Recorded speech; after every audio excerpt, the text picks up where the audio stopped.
पूर्वी मिथिला और पश्चिम मिथिला के बीच में दूरी है और कम। हारून।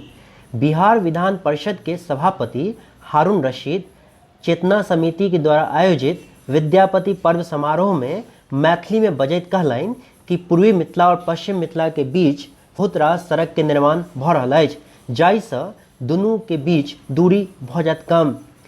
संगहि मिथिला के लोक सबके मैथिली में अधिक से अधिक पढ़वा और बजवा के अपील कयलनि। आपदा प्रबंधन मंत्री रामेश्वर राय, पीएचडी विनोद नारायण झा, विधान पार्षद विजय कुमार मिश्र, चेतना समिति अध्यक्ष विवेकानंद झा एवं सचिव उमेश मिश्रा अपन अपन विचार रखलनि। ब्यूरो रिपोर्ट, मिथिला तक।